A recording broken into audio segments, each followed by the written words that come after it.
Hey there YouTubers, what's up? It's Francis UD, or Francis and Dead again. So I figured since I'm still experiencing some difficulties falling asleep, so I guess God is keeping me awake since I have some unfinished job, so such as making another YouTube video to talk about my own interpretations and analysis of my very own situation here, perhaps. So speaking of suicidal or murderous intrusive OCD symptoms, I've never had any such thoughts against my old man while I was living with him at his residence in Foshan, Canton,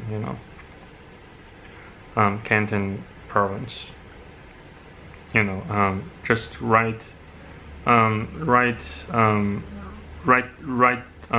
one month before he passed away.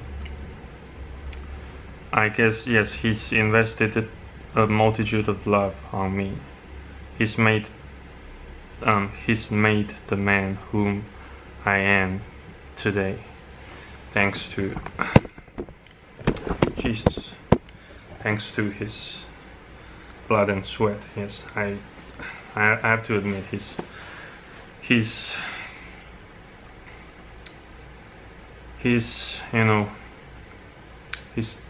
divided himself into several pieces in the shape of love and care, not just to me myself, but his siblings, my uncles, my aunties as well, and I think that should be precisely why he suffered a tremendous amount of stress and distress right before he passed away, just like that all of a sudden. So I can relate to his suffering and mindset, just a little bit more than a month ago.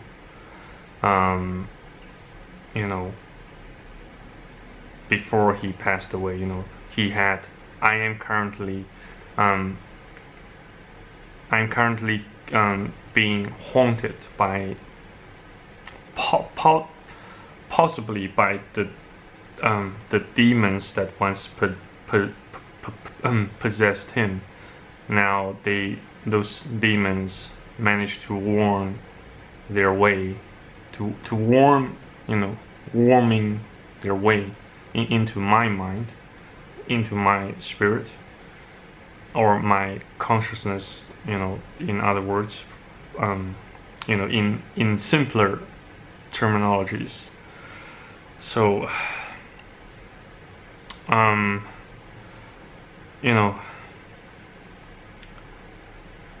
I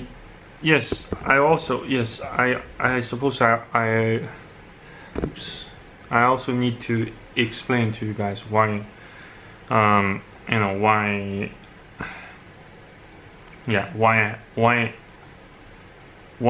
I chose to depart from my grandma's residence.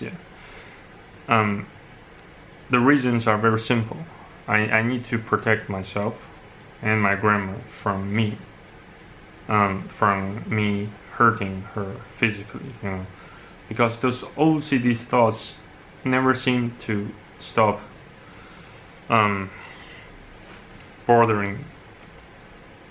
bothering me from time to time. And just several minutes ago, they began to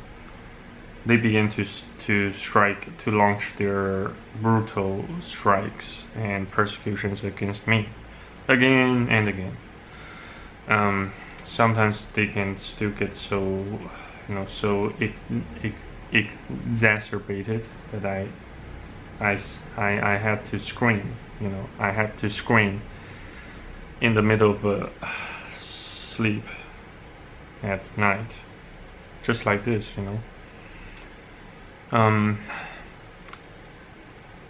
Well, as for the plans I have for today, or for tomorrow, or for today, since it's already something like 2:30 or 2:40 a.m. in the morning. Since I still haven't decided where to stay next after this hotel, I booked another night of stay, or another day of stay at this hotel, just right before I launched my own strike against the remaining workbook project I was attempting to finalize several moments ago.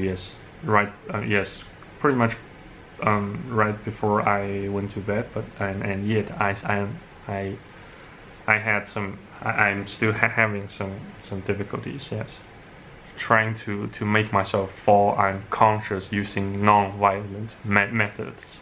Again, the camera's battery is starting to drain, so I have to stop filming now.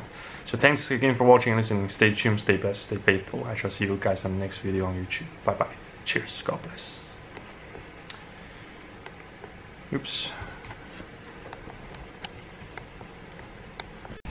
Great, I just replaced the battery and put the other battery onto the charging rack. I'd like to continue with my own analysis and interpretations of those strange phenomena. Like I said, in comparison to, or in contrast to, the suicidal or murderous OCD I've been having against pretty much each and every member within the household, the family unit of mine here in China. Very strangely, I do not. I pretty much, I almost do not have such thoughts against my deceased old man, even while he was still alive and well. I suppose through such phenomena, I managed to discover one of the very natures of sin, of unrighteousness. It means the state devoid of love, devoid of righteous. So once whenever you switch off the light of a room, or you block all the transmission of all electromagnetic waves into one single confined space, you will have nothing but a void, right?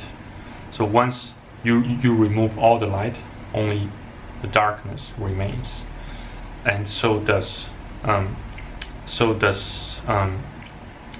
sin occurs once you remove all the righteousness, all the perfections. Once you have a single stain on something perfect, it still becomes imperfect, right? So that's the very nature of sin, is the state devoid of righteousness, of light, of justice. So, and since the vast majority of people still perceive the nature of sin as something like something like a state of, or a condition of corruption, or some sort of pollution, but in fact, sin occurs due to the very likely due to the subtraction of righteousness. and justice and perfection, rather than the addition of something more, so basically, through based on my own observation and interpretations of all those bizarre things that are occurring and taking place around me and around people around me, here I came to a conclusion that sin occurs due to the deficiency, the utter deficiency of righteousness and justice and perfection and love. Once you remove love, here comes hate. Once you deprive, once you deprive a man of his opportunity to grow and thrive, you will only have hopelessness. Once you deprive a person of hope, all he or she will have is hopelessness, right? So yeah, so in order to live a good life, to live a decently good life, you need love. We need love more than we need money. In fact, though we still need money in a civilized world or civilized state to survive, to say the least. Yeah, I can't deny the significance of currency, of money, since ultimately God created such medium, such vector of transmission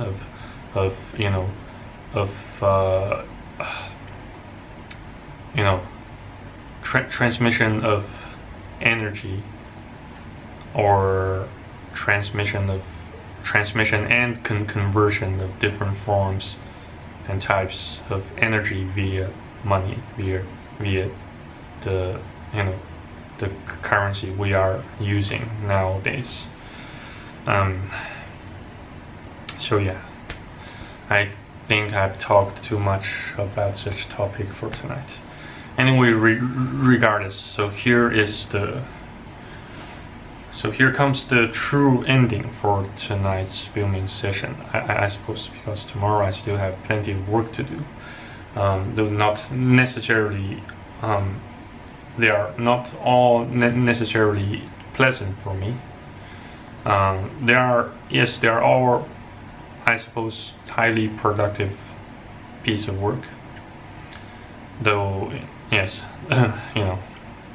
sometimes as the degree of productivity increases, so does the severity of agony, in the meantime. So anyway, here's to the amateur hour, another cheer, using a glass of tap water. Cheers, stay trim, stay blessed, stay faithful. I shall see you guys on the next video on YouTube. God bless. Amen.